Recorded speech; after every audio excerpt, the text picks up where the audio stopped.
This is Film Class, Week 8, Part 3. So to continue with Vertigo, um, I keep thinking about, I know I keep saying this in different ways, but I think it's really important to spend time on. That one of the things I say is that instead of just talking about what happens to the characters, talk about what's the director is doing to the audience, right? It's not a square, it's a cube. Meaning that when you watch a movie, don't think about it as just being like a box and things happen in the. Don't think about it as being a square. And so this character in this square, this part of the square fights this character in this part of the square. It's a cube, meaning it also has to do with you, right? You're in the audience. It's not just about what's going on between this character and this character. It's what's happening between. It's how the director is making things happen to these characters, and that includes you, right? So you want to think about the themes. I think too often when people go to the movies, they talk about the conflicts the characters faced, and maybe they'll be like, "If I was in that situation, what would I do?" That's not a bad idea to do when you're exiting a movie, but I think it's more interesting to kind of think about what ideas is the director working with to communicate to you, the audience. And one of those ideas is masculinity. Once you start doing that, in a good movie, you'll be able to see the idea develop in lots of different areas. So immediately in Vertigo, the idea is developed because Jimmy Stewart wants to find out about the history of Carlotta, this sort of the woman in the painting that Kim Novak is looking at, and he goes to a book dealer who tells him the story. So it's a really interesting, really important moment that I think a lot of people don't pay a lot of attention to, but you really need it to follow what this movie's doing. The guy in the bookstore says that. Um, Basically that it was a rich, powerful man who loved a dancer, a poor person, basically, in in California, 100 years ago, and that he got her pregnant, then he kept the child, then he threw the woman away, and she went crazy. And then, of course, it turns out that that's Kim Novak's great grandmother or whatever. Um, so he um, the interesting part of the description that's the history of sort of Carlotta, the woman in the painting that Kim Novak is looking at in the movie. Um, what's interesting is what the book dealer says about this. Um, he says a man could do that then. They had the power and the freedom. The man could do that. I mean, you could get somebody pregnant, keep the child, and throw the woman away. They had the power. They had the freedom. And that phrase is going to come back at the end of the movie. So it's very, very important that you remember it because most people would forget about it. But there's something very fucked up about that because that is to get somebody pregnant and keep the baby and throw the person away so that they have nothing and no money and nothing to live off of and they lose their mind and go crazy and commit suicide. That's bad. But when he talks about, oh, they were like men were like that back then, they had the power and the freedom, it's almost like they wish they had that again. It almost is the book dealer isn't like that guy was a horrible fucking piece of shit. He's like, men could do that back then. They had the power and the freedom. Today's men are weak and controlled by women and don't get to do that stuff anymore. Like, does he like the fact that this powerful man got a woman pregnant and then kept the child and threw the woman away? Like, and does Jimmy Stewart like it? Because again, what's Jimmy Stewart's main problem? He doesn't feel masculine enough. And so he almost, there's a sense that back then men were real men and that today men are weak, like Jimmy Stewart with his injury in his ribs and his cane and his vertigo, right? Or just like Jimmy Stewart's character in Rear Window. So it's an important thing because when you see the movie as being fundamentally about fucked up men and the way they treat women. It's not just like an interesting history detail in the character's life.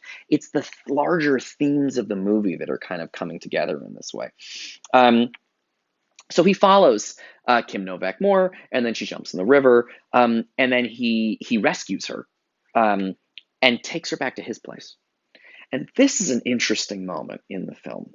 You don't see it, obviously, because it's an old movie, and you probably wouldn't see it in a modern movie either. But he takes all of her clothes off because they're wet, right? She fell into the water. By the way, a lot of my students think it's stupid that she's like going to drown in the water, but women wore more clothes back in the old days. in the 1950s and before. It's only more recently that women wear lighter, simpler outfits. But women used to wear a lot of clothes. I'm sure you've seen these movies where people get dressed up and they have like things under the clothes. They put the clothes on top of like the underclothes, and it's like a lot of stuff. If you've ever taken wet laundry out of a washing machine, it's very heavy with water. So for a woman wearing a lot of clothes, if a woman wants to commit suicide in the old days, all she would really need to do, just in her regular outfit, which is a lot of clothes, because women had a lot of layers of clothing, you walk into the river, and eventually your clothes get so heavy that you sink to the bottom and you drown. You can't save yourself. So that's part of what's going on, and it's not just like, because she's like, you sort of see her floating on the water, and you're like, what the hell is wrong with her? But she's waiting. The clothes are going to get heavier and heavier, and she's going to sink. That's what the suicide attempt is about. Um, he brings her back to his place, and he takes her clothes off. Um, Again, you see those red and green colors that Kim Novak has like the red robe and Jimmy Stewart's in green. What's really neat about that scene, when they're by the fireplace, Jimmy Stewart's on the couch asking her questions, and she's on the floor in front of the fire warming up with a cup of tea. Um, is that Jimmy Stewart can't sit still. It's a great way. Again, this movie is, if you pay attention, you can see how much he cares about her.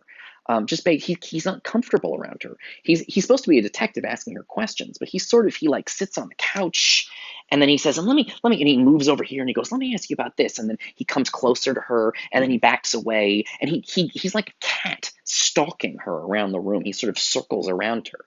Because I think he's already desperately in love with her and doesn't want to get too close to this sort of beautiful woman who he's gotten naked in his own apartment, and sort of desperately wants to make out with, and have sex with. But I think he's sort of cagey about it. There's a lot of pent up sort of tension in his performance, and it's really amazing. It's a great, when you talk about good acting, a lot of times we talk about people. You think about things like Frank Booth in Blue Velvet, where a character is yelling and screaming a lot. It's like good acting. But it's stuff like Jimmy Stewart in this scene in Vertigo, where you can just see the mess of emotions. He saved her life, and he's clearly, ensorcelled with how absurdly beautiful she is.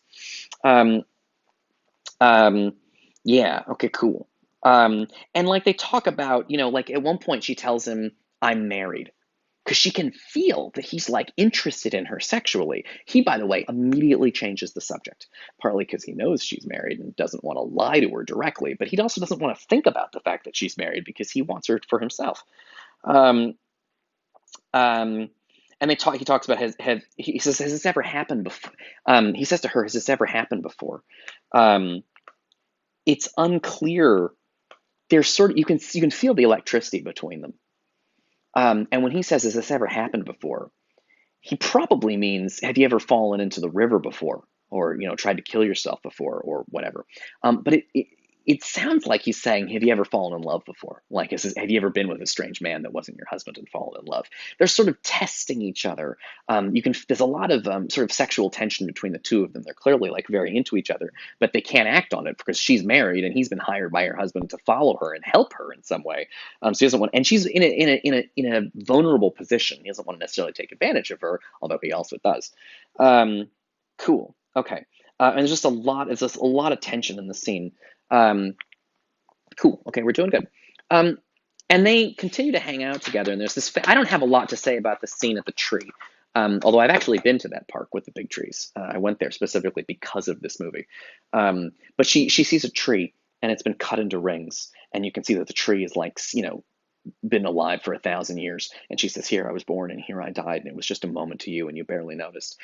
It's That's a kind of point you get from 2001, which is about how human life seems like your life seems like a big important thing, but in the span of thousands of years in the universe, you're nothing. You're a little speck of dust, that people feel alone and tiny against the backdrop of space or standing next to these huge trees.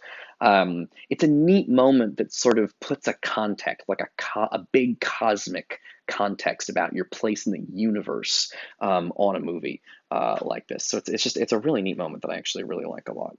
Okay, cool. All right, I'll pick it up in the next video.